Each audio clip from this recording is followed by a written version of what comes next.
All right, here we go. Welcome, and it's great to have all of you. And I want to first introduce our roundtable guests today. We've got, I'll just go in order, Kiersten Hill with Firespring, Michael Thatcher with Charity Navigator, Hale with Philanthroforce, and Quam Taylor, who is a nonprofit revenue generating expert. And I am Teresa Huff with the Writing Simplified podcast. So welcome everybody. As I had said earlier, feel free to pop your name, location, specialty in the chat, whether you are with a nonprofit or if you are joining us as a grant writer, as a donor, as just an interested good citizen who wants to get in on this conversation. Welcome.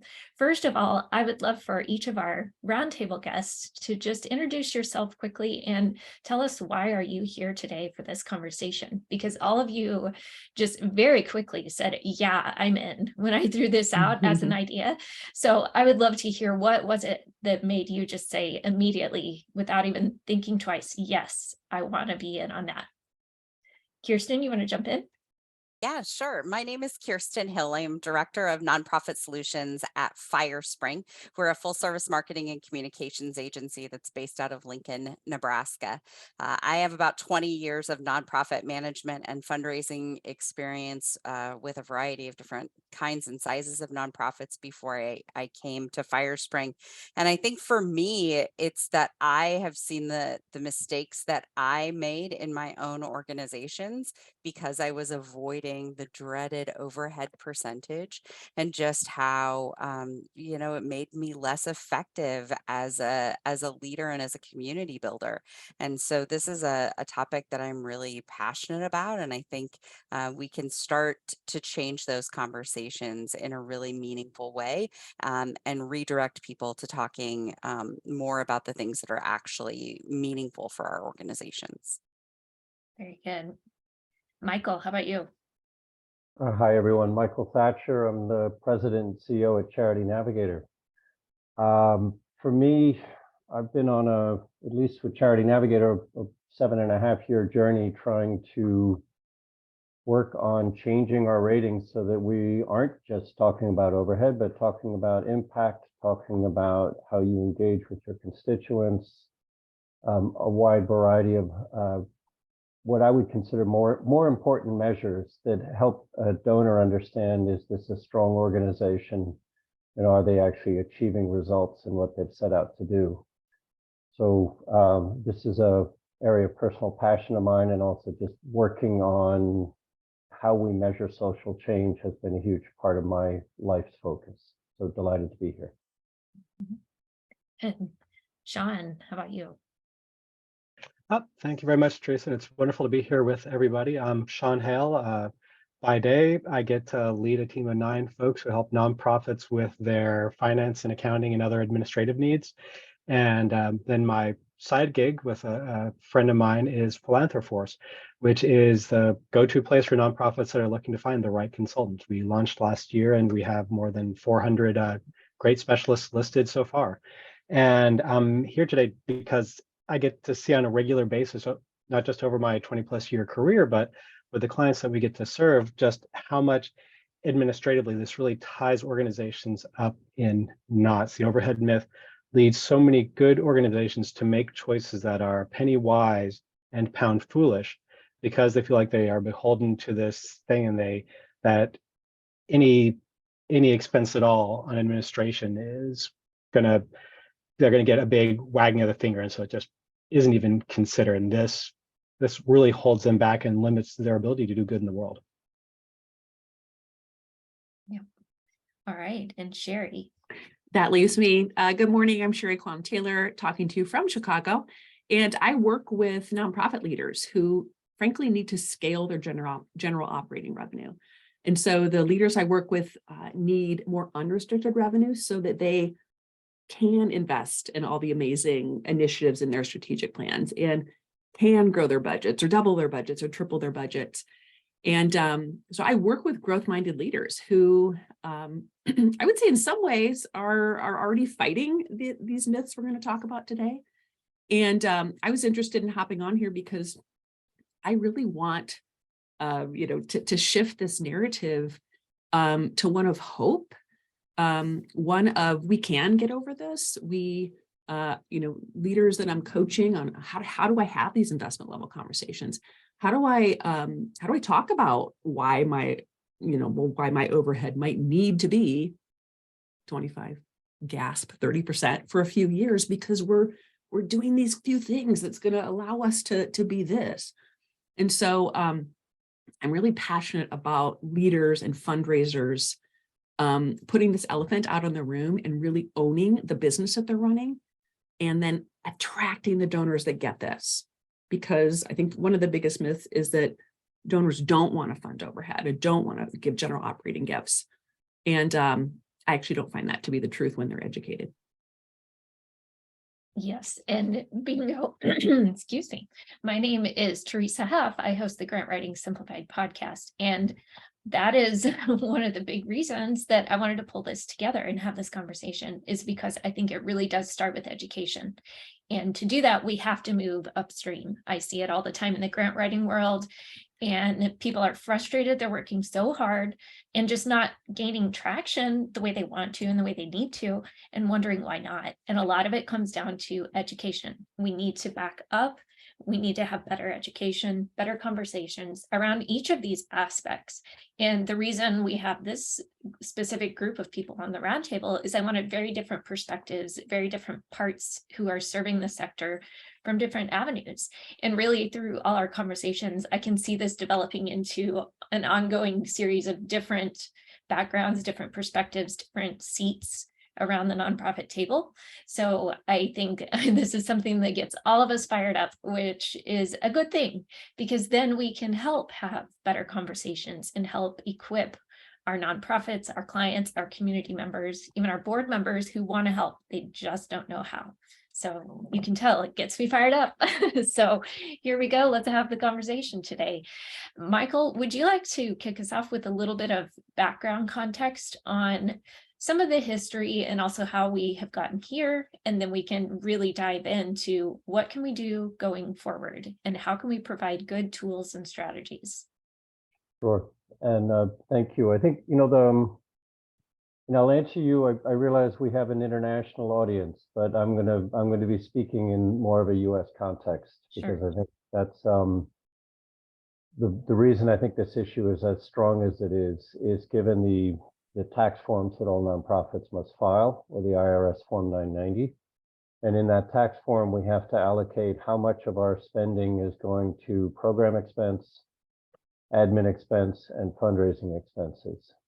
So that's sort of that's the core document. It's a public document that's available to any interested donor, and that allows people to see how much you're spending on this particular element. Now, one of I think that's kind of that's the documentation. The other thing is that you have organizations, funders in particular, as well as some of the ratings agencies like ourselves. 20 years ago when we started, that's what we looked at. We wanted to see that the money was being handled well. I think the way we actually talked about it was good stewardship of donor dollars. Right. And so it's this idea that if the majority of the money is going towards a program expense, somehow that is going to produce better results. The challenge is that overhead doesn't tell you anything about results. It just tells you where the money gets spent. And so but that's the clearest data point that we have, given the way the sector works right now. And also given the fact that we're not like a consumer market, where if you have a bad product, you go out of business. You can have a bad product, and the people receiving that product aren't actually the people paying for that product. There's a disconnect in the whole the delivery cycle of what happens in the nonprofit sector. So I think we've got that one disconnect where it's not market-driven excellence. Then you have a lack of clear and consistent information on what the impact of an organization is making. And then we end up using, or we have ended up using, overhead as a proxy for impact. And so I think that's where we've gotten into some trouble. We were as we were warming up for this discussion, Sean pointed out that we're about to celebrate the 10-year anniversary of a letter that was written by Charity Navigator, GuideStar, and BBB's Wise Giving Alliance, which was the overhead myth letter. So that was sort of the first time we put it in writing. And this was a letter that went to the donors of the United States saying, please stop looking at overhead, start looking at outputs, outcomes, and actual impact of organizations. That, after that letter was published, there was suddenly a realization that, well, we don't actually have any impact data in a clear, concise way to actually point people to. So a second letter was written. This time it was written by the same three entities, and it was sent this time to the nonprofits of the United States saying, you got to start talking about your impact. You got to start reporting on it. Charity Navigator, GuideStar, and others started sort of also looking for ways, how can we actually rate impact? And how can we do that across the wide variety of different cause areas that the sector's focused on? We're still working on that. I think we've made a lot of progress. I'm proud of some of the changes that have happened at Charity Navigator, and I won't talk to our rating system now, but I think that's kind of the general overview, is that we have easy information, very simple numbers. It's a percentage, it's findable, it's part of your annual tax filing, and we don't have such a simple story when it goes to articulating the impact of organization. So it sounds like some awareness is happening and progress is in the works, and it's an ongoing journey for all of us, really, for having better conversations, for providing better data, for really figuring out how to dig in and use the data. That's a big key as well. And I just want to note, as our audience has questions, please pop those in the chat and we will incorporate those as we go and try to answer as many of those with this conversation. Kiersten, did you have some additional thoughts on that? No, I mean, I think the question for all of us is, now that we're aware of it, how do we change it? Exactly. You know, that I think that's the big thing. And I'm an activator as part of my personality, as part of my Gallup 10, top 5 strengths or whatever. And so for me, 10 years of having those conversations, but not really seeing the needle move in terms of looking at impact over admin is kind of frustrating. And so how do we change the conversations? Yes, exactly. And that's one reason I wanted to bring all of you together. How can we provide people with better tools, better conversations, how to even start the conversation? And Sherry, you've mentioned this a lot, how to help people get over the fear of the conversation in the first place, and then realizing the importance of it. Yeah, I really, like all my clients hear me say, fundraising is education. And, I'm always coming from a revenue perspective, but what I mean is, like, we have to educate our boards. When even starting at first step and saying, hey, let's perhaps not be irrationally frugal this year when we put the budget in place. Let's look at each other and say, are we budgeting in a way that is squeak by because we're worried about the 990? We're worried about what that one donor says, and we're worried about how it looks, and we're worried about what percentage we're going to get on our ranking site. And should we actually own this and put in the budget what we need? And so I'm not saying triple your budget, we're going to ease into it. But so often there's even just an education, and I would say kind of that business behind fundraising area where if we're starting there, we're starting on shaky ground, and we're starting with a budgeted need that is really being handcuffed by this overhead conversation or the fear of the questions, that doesn't empower your team to raise to that need. And that actually keeps you from growing. And so I find that my clients who actually own the true need, put that irrational frugality to the side, and then invest in learning how to raise to the need, actually raise more money. It feels counterintuitive. It feels opposite of what we've heard for so long.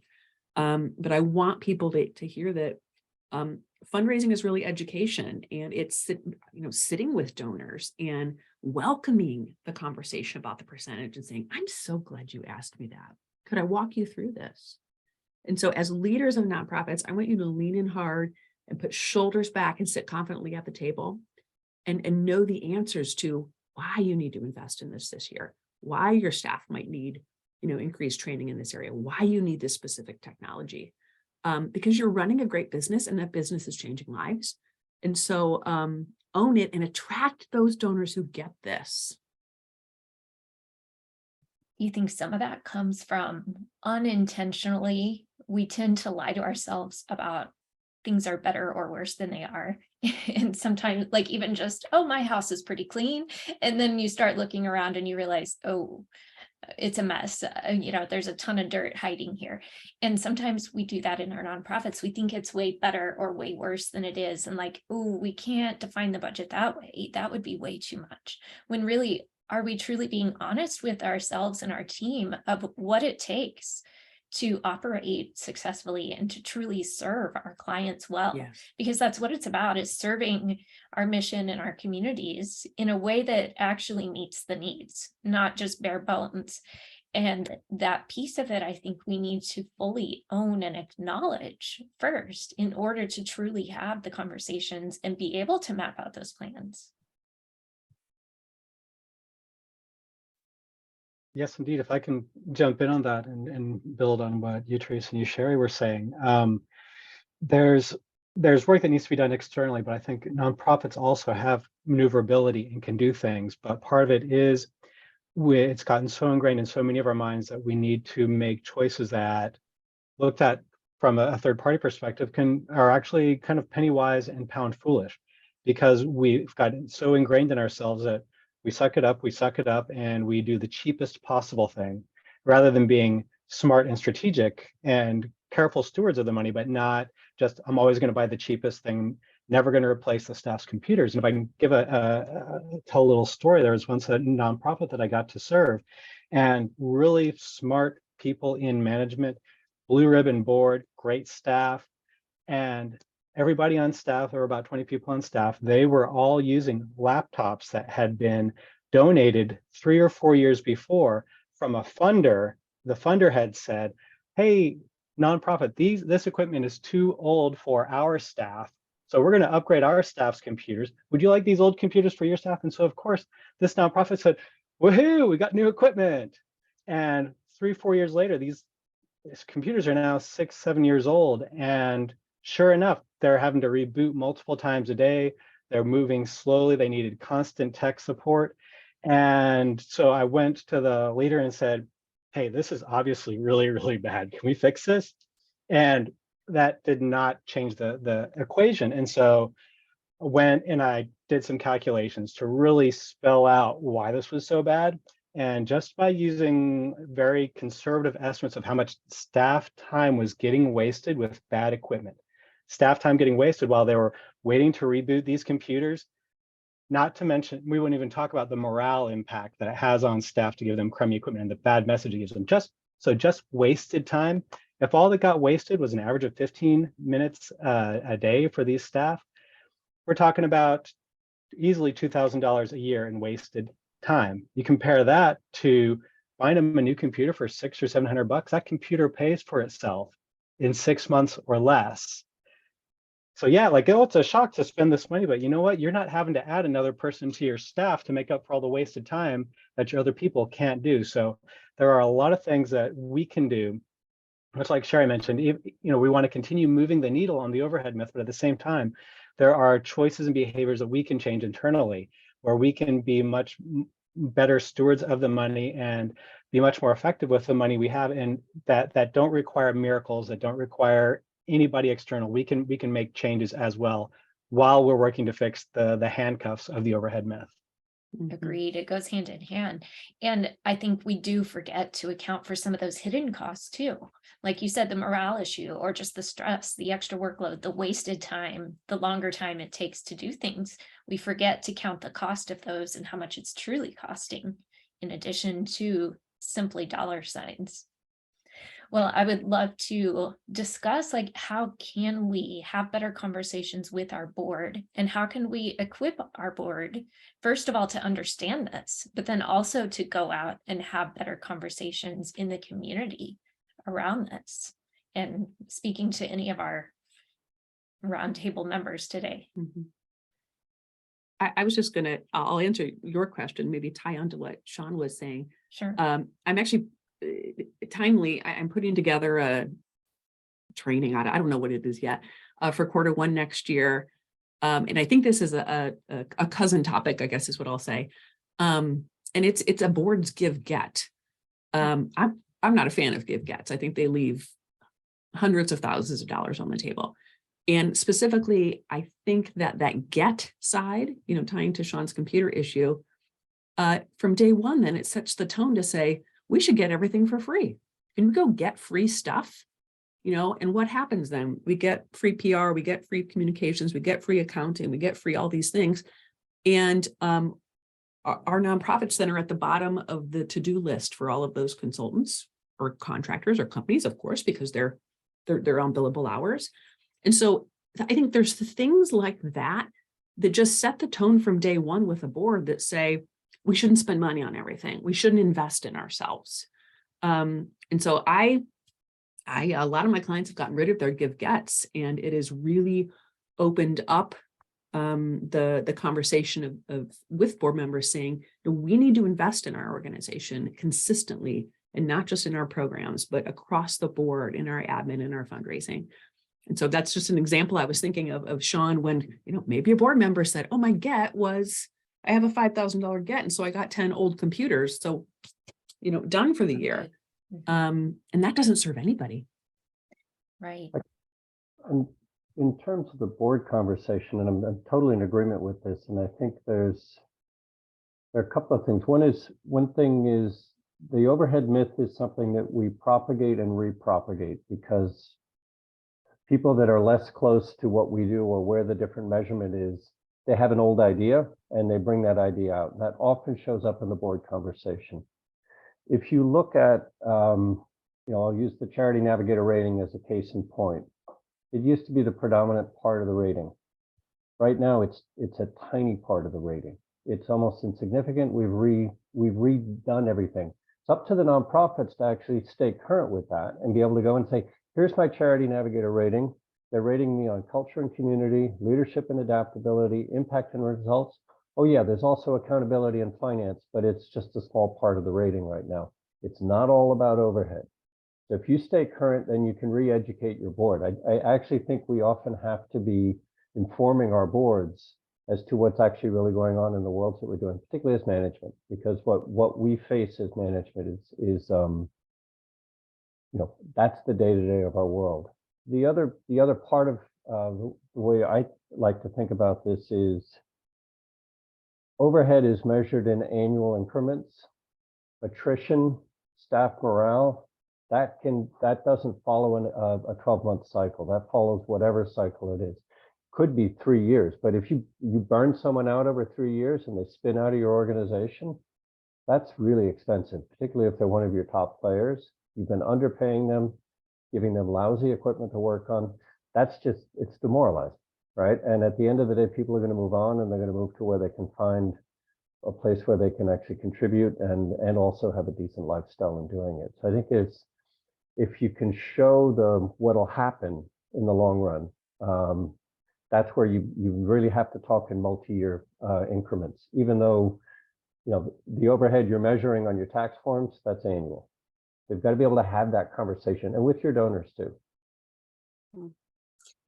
I absolutely agree with that. And I think a lot of it is, it's talking about what are those consequences. When we underinvest in our organizations, there's a direct correlation, whether it's staff turnover or poor IT infrastructure or poor performance management systems or tracking, or less accountability, less oversight, whatever it is, we're actually doing harm to our organizations. And so I think that we have to point out those unintended consequences.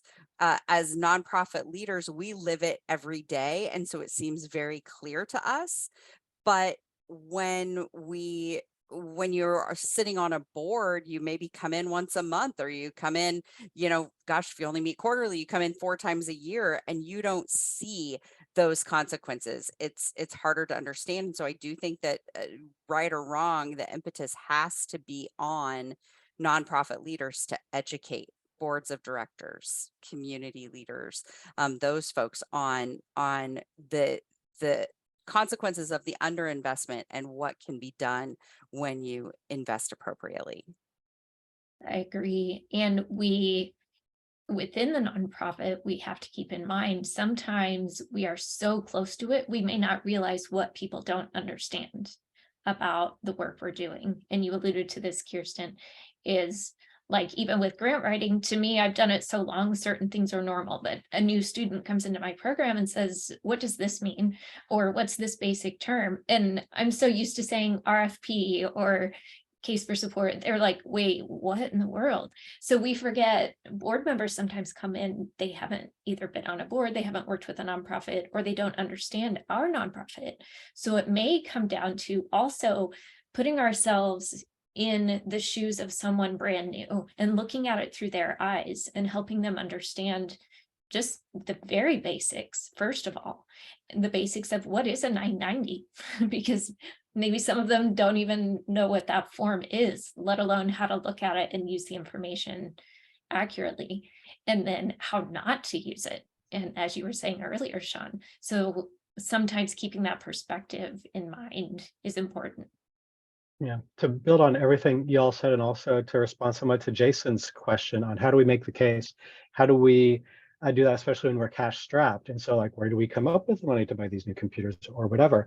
I think a lot of it does come down to data and connecting the dots with the financial part. And part of it is the kind of emotional and the telling the story part of it, which is important, but some people do respond more to numbers. And so being able to paint that picture for them and get very specific about, here's how quickly these computers will pay for themselves. Or, every time we have turnover, it costs from 25 to 150% of the annual salary of that position. And so if we can take our organization's turnover from 30% down to 5%, it's going to pay for itself this way, right? By staff that are more productive, that we don't have to spend time training, and by breaking the cycle of turnover, which is deadly expensive and very harmful for morale. Or yeah, there are just other ways of connecting these dots for folks that sometimes they do need to grasp onto the money and understand that there are financial pieces that go beyond what you would typically put into a budget template, but that need to inform that budget template. And yeah, it is that some of that staff stuff, that's harder to, it's not part of that the regular conversation, but it needs to be as a part of that education component. Agreed. Well, and I think it's connecting overhead to program, right? So I think because we look at that figure almost separately, we don't often acknowledge the fact that the money that we're investing in overhead is still supporting our programs. It's still supporting our organization. We are still growing and doing good.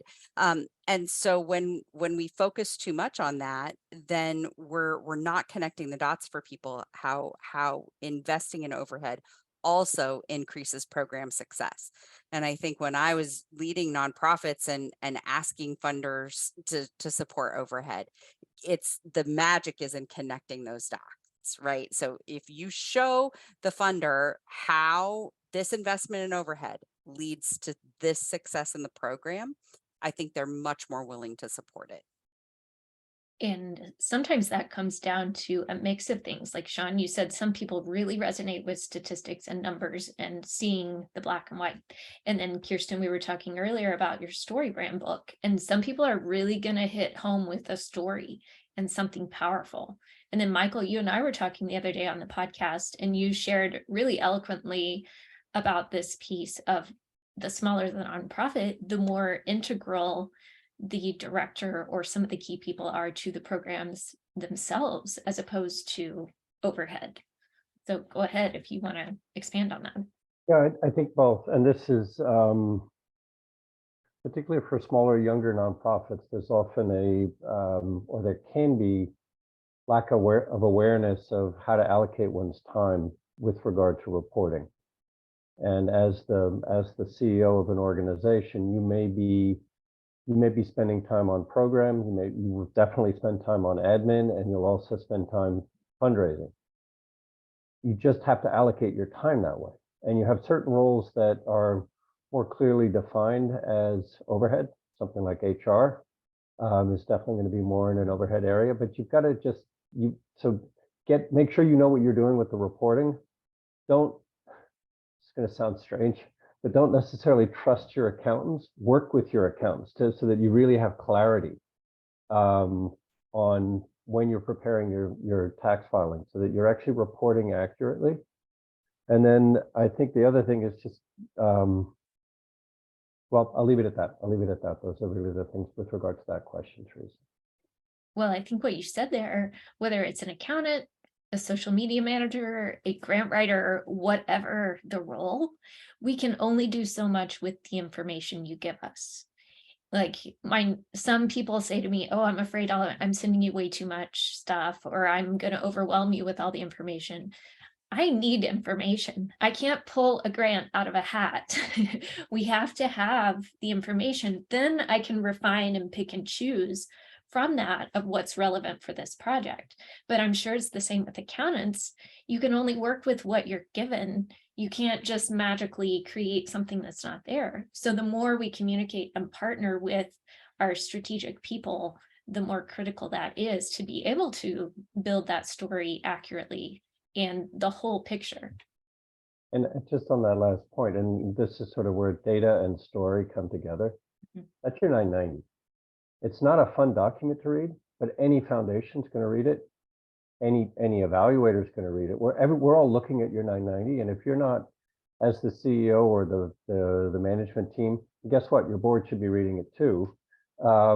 That's your storyboard, right? And so you should really care what goes into that document, and make sure you're across it. And that if you trust too much, if you tell your accountant to tell your story, I think that's problematic. You have to tell your own story, and you work with them to make sure you get the data right and the numbers right.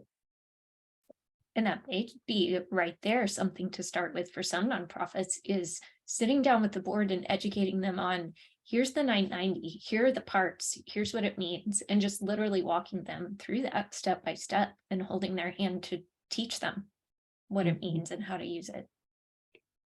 I would also, we're talking board, but fundraising teams don't know how to read 990s, and sometimes it's not their fault. A lot of times it's like, budget approved from the leader, go raise this amount.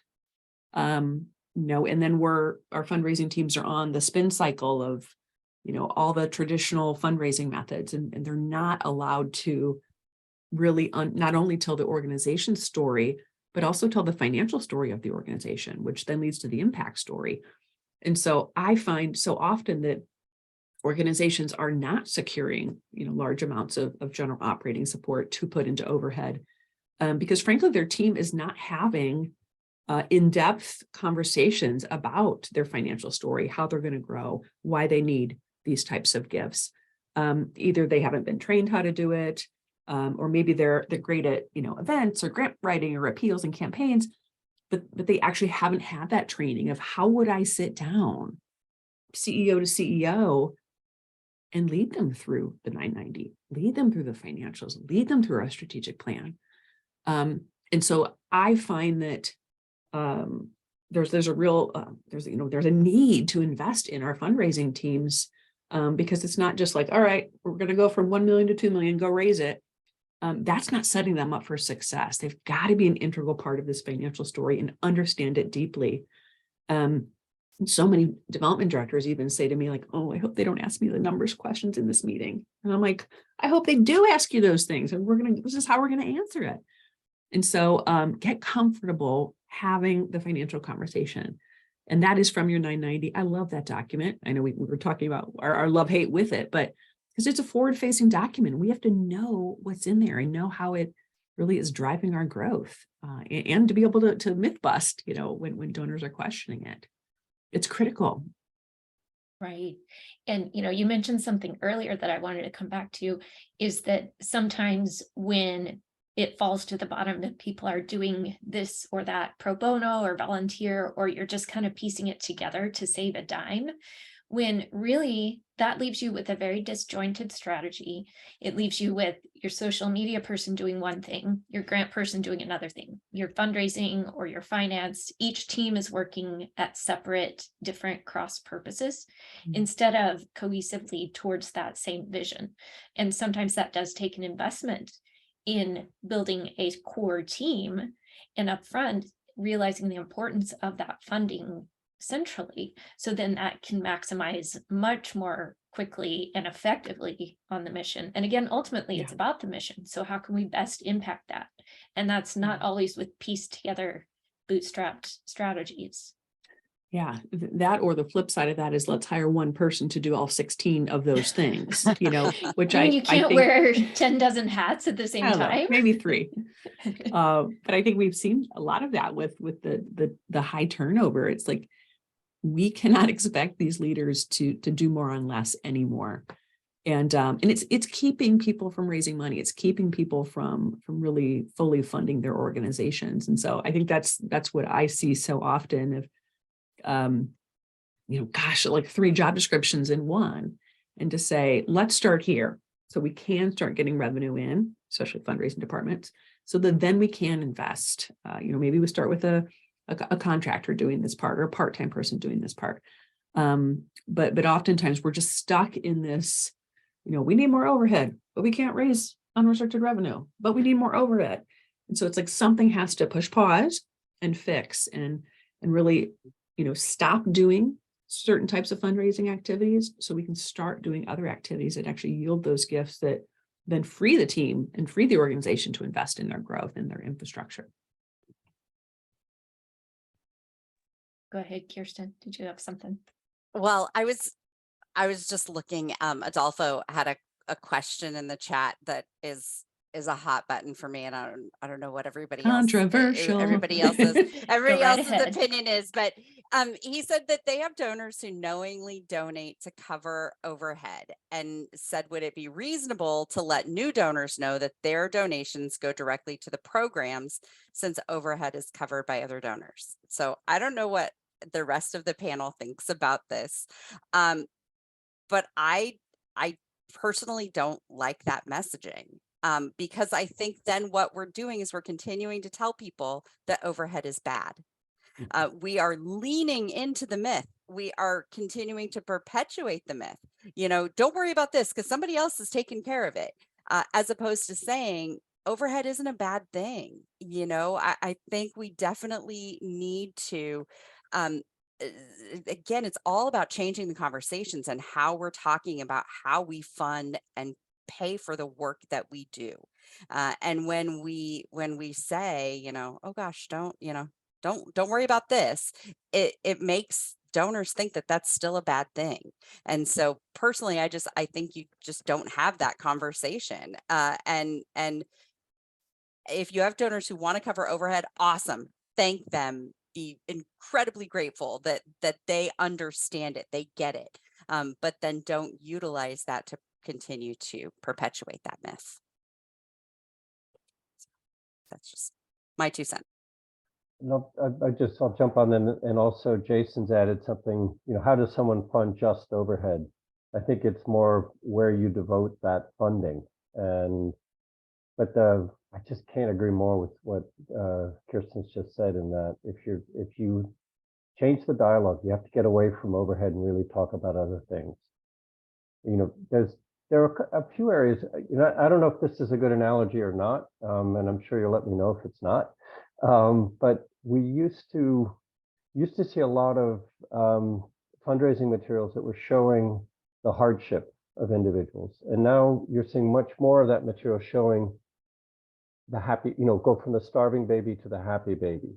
And that's actually dollar for dollar, you actually make more money by showing a happy baby versus a starving baby. You're telling a different story, right? Talking about just what it takes to keep the organization running is not as interesting as the impact that you're making in the world through the cause that you're serving. And that's where you really tell that story. This keeps bringing me back to, I believe, Sean, it was your post the other day on LinkedIn where you said, should we even be calling it overhead anymore? Should we start calling it something else like infrastructure or impact or something else? What do you all think of that? Should we start shifting the language? When people ask us about overhead, do we gently, subtly incorporate back to them different language and start retraining them to use those words instead? I've spent more than 10, oh gosh, almost 15 years of my career doing workplace giving fundraising. So, and there are tons of questions about overhead. That's the number one question that I would get asked when I would go out and speak and ask people to donate through their workplace and give to the organizations they care about. And invariably, in almost every single presentation I would give, I would get asked the overhead question: how much money actually goes to the programs, or how much money actually goes to this? And I would always say, I'll answer your question. First, I want to tell you about the impact that these organizations have. First, I want to tell you about how we're changing communities. I want to tell you about XYZ. Then I could go back and answer that question, but I do think that you have to refocus. And I think it's about really flipping the conversation and having different conversations that are about impact and telling the story of the work that your organization is doing. And then you can always go back and give them that percentage, but don't just focus on that percentage. I love that approach because you're acknowledging upfront their question. I'm going to answer your question. Let me give you this information first, and then we'll come back to that. Just like in grant writing, where we say address the red flags upfront, be transparent with those. You're doing the same thing. You're not glossing over it and trying to dodge the question. You're full on saying, I will answer that. First, let's talk about this, and then we'll come back to that. And by the time you come back to it, they have a whole different context and perspective, and it keeps the conversation going as opposed to just shutting them down and saying, no, don't do that. You're using that to draw them into the story. Sean, go ahead. This is echoed in all the storytelling that we see through advertising, right? What pizza place talks about how much their pizza oven costs or how much their general manager is getting paid every year, right? They tell you about this delicious hot pizza with great cheese and great ingredients and how wonderful you're going to feel after you have a slice or two. And that's the story that people need to respond to. Really, that's the most important thing, right? At the end of the day, if it's a pizza, it's how great is the pizza, and did I get it for, maybe I got it for a reasonable price, but not about how much exactly went into the pizza oven or the general manager's salary. Right. It's more about, you see the picture of game day gathered with friends or the family sitting around the table. It's not those logistics, but it is tied to that. And that's a part of that. Go ahead, Michael. Yeah, I was gonna, there's one of the things I've observed, at least, from the lens of Charity Navigator, and we serve essentially the average American donor. We have about 11 million unique visitors coming to our site every year. And one of the biggest concerns that we get from the donor is it's this feeling of wanting to trust the charity. And so I think they use our ratings as a proxy for, it's essentially a trust building mechanism. When you're asked the overhead question, someone's looking for something to establish trust. And that's why they're asking you that question. So part of it, if you're in dialogue, which is actually great, figure out what's important for them in building trust, and then speak to that. You may have to, you may have to give them your percentages. That's fine, but ultimately you want them to trust you, because at the end of the day, and that is when, think of everything where we're going now with, you're trying to get the donor to a place where they're going to let you do your job as a nonprofit leader. and actually make a difference in the world. So figuring out the trust piece is really a key. I agree. And that goes with telling the story along with it and the impact of the story and the difference it's making to be able to build that trust and show that, hey, because of this, we can manage these funds well. We can make an impact and a difference. Mhm. I would also add the trust element. This takes time. Like, this is not one conversation and someone's writing a major gift. I think a lot of times one of the biggest mindset shifts, that was hard to say, for leaders I'm coaching is especially individuals, when maybe they're used to having these kind of quick conversations with foundations or companies. You want to sponsor? Can I submit this? If we're talking to individuals, major donors who we actually are educating, we're building trust, we're figuring out what might keep them from giving their best gift. This is months and months, sometimes years, even though we don't want it to take that. So we have to continually be having these conversations, and that not only builds trust, but we're going to be transparent in those conversations. And so my advice to people would be, slow it down. Slow it down. So listen to the questions and say, I loved how you framed that question. Would it be okay if I came back and shared this with you? Might be something financial. I love talking to a donor who's a CFO. Like, let's bring the numbers to the table. Let's get their feedback. Let's educate them. And so I think, like, in the sector, it's like, oh my gosh, it's fiscal year end, or it's calendar year end, it's Giving Tuesday. Like, we're just on this fast pace. And, donors at a certain part and up, like, we got to slow down the cadence to build the trust. I just would give that advice to people to say, yeah, takes quite a few one-on-ones, and I will wait to ask that donor for their best gift. I don't care how long it takes, because that's how we fully fund our organizations. It's planting seeds and having the patience to wait and water and tend and cultivate and watch it grow. And something I'm seeing a common thread is, along with the conversations, it's a marathon. I mean, this is not a quick fix. It's not a quick dime in the door. There are times where, yeah, we have bills to pay, but there are a lot of things we have to do to build that long-term mindset and that long-term marathon. And it comes to educating and building the trust. And what I'm seeing, this common thread among all of you, is I think we're trained so often. Somebody asks us a question, we feel obligated to immediately answer the direct, exact question. And I'm not by any means saying to dodge the question, but I'm saying sometimes they're asking a question because they don't know what else to ask. So it's up to us to read into that and to give them what they actually are asking and need to know. They just don't know differently. So we aren't necessarily obligated to immediately answer that exact thing. We need to do a better job of giving them the full picture, giving them that better perspective, and teaching them along the way. And then that helps them come alongside us in the conversation so that they can understand more context. If we answer the question directly, it's what they needed, they move on, they say, no, that's too much overhead, forget it. But if we say, yes, let me tell you about the overhead and let me show you the difference it's making because of this overhead. And let me show you how our programs have grown once we started investing in more staff and more capacity and better training, better technology, whatever it may be, then that helps paint the bigger picture for them. But Sherry, to your point, it does take time. It's not a quick fix, and it is laying that groundwork over time to train for the marathon.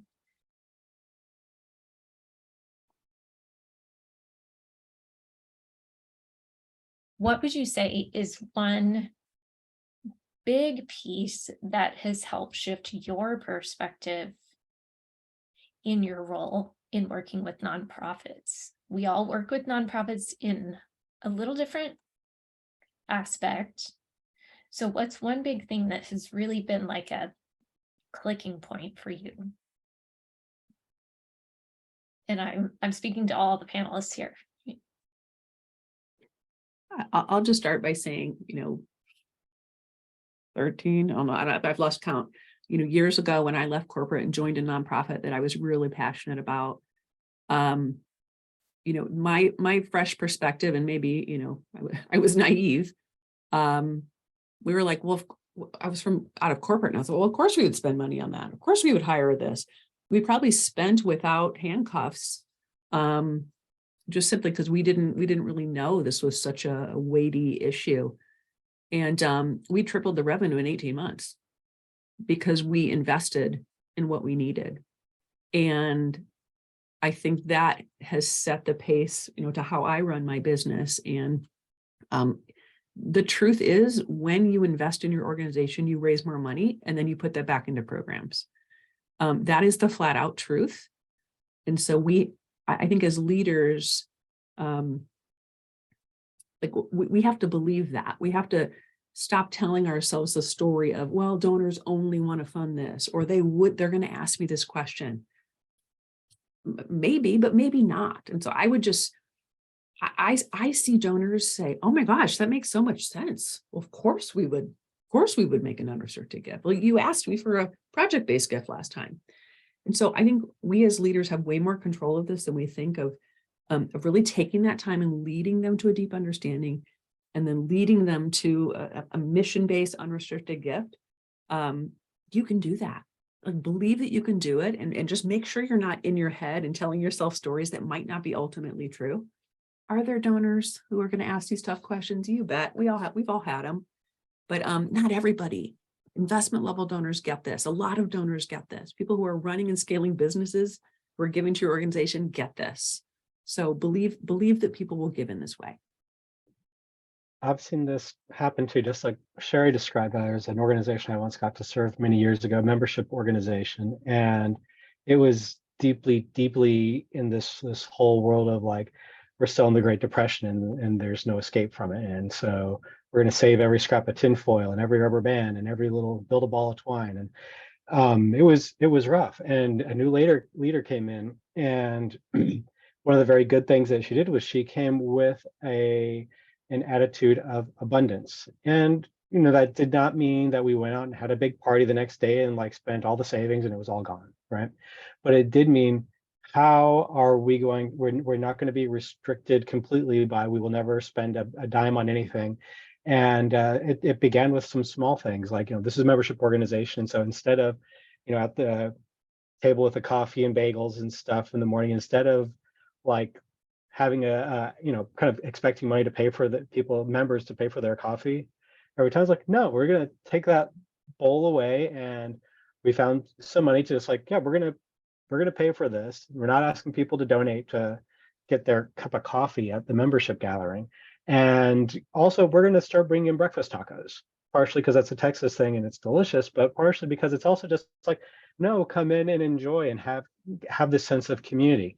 And this was one of the key ingredients to helping this community change its whole dynamic around money and its whole spirit. Instead of it being kind of a grasp onto every dollar for its life, and changing the attitude and the spirit of the organization to one of abundance. And these kinds of changes help the organization to flourish. It was a cultural change, and it absolutely more than paid for itself financially, even though it was the big, beautiful part of it was really the beauty, the blossoming of the organization of having that attitude of abundance. And besides, tacos make everything better, right? I mean, no matter what time of day. And, sometimes the status quo doesn't do us any favors. It helps to either not know about the status quo. Like you said, Sherry, coming in, you didn't know, so you did it differently. And sometimes it helps to look at what is the status quo and how can we do it different. That may mean buying coffee and investing that time and that quality conversation in your community, and just those small things. Kiersten or Michael, what was a catalyst moment for each of you? I think for me, it was, it's about, it's a little bit building off of what Sherry was talking about in terms of getting to know your donors, but it was also about showing vulnerability and letting people know that I didn't have all the answers, but here's where I was trying to go, and that I needed help, and that increased the level of investment and buy-in and partnership at that point. And I think it's about not separating overhead from organizational success. You know, when you talk about the fact that when we invest in ourselves, we achieve more success. We do more because we're investing in the organization as a whole. And I think it's just looking at it differently and then showing other people that perspective, that, you know, when we have good staff that we can pay well and we support them, you know, health and emotional and financially, then we do better work. And that makes our community better. That makes our organization better. It makes our programs better. And so tying those things together, I think is really important, and showing the donor, the board, everybody else, how those tie together. Mhm. And yeah, that comes back to transparency and what each of you have been saying all along. We do have one last question I'd like to hit before we wrap this up, is what would help motivate a donor that gives, say, $1,000 to support the mission? What would motivate them to increase that support to $5,000 or $10,000? Is your organization just doing more of the same? This may not be compelling enough. I would say ask the donor that question. Yeah. What would inspire you to grow your gift? I mean, like, we just got to listen. To me, the answer to that, if we don't know, then we have to go into listening mode. Mhm. We have to really unearth what might block them from doing that. You know, what's their mission for giving is what I would ask back. Yeah. And that's probably been one of my biggest catalyst things, is learning to listen and learn from the people in the world, whether it's the nonprofits, the grant makers, the community members, the clients, is just learning to listen. If we're stuck on something, okay, let's go out and ask good questions and not worrying about what am I going to say? Am I going to present this right? It's just more of, hey, I'd love to learn more about you and what's driven you to support this, or what kinds of causes really inspire you. And just listening to that and becoming a part of that and letting them become a part of the work we're doing and partnering together. Kiersten, go ahead. I think you were going to jump in. Well, I was just going to say, I think in addition to doing more, it's doing better. You know, so not only can we continue doing what we're doing, we might be able to serve more people, but we can do it better. And I think donors often will respond to that need for just improvement, right? You want to make the organization better. You want to make your community better. And so I think that it's not doing more of the same. It's doing more, and it's doing more better. So, you know, having those kind of conversations that are really forward thinking and growth oriented. Right. I think a lot of that comes down to putting the fear aside and realizing these are people. Let's get to know the people and build the relationships with the people. We don't have to be afraid of these people. We can build friendships and true meaningful relationships and partnerships with them and collaborate.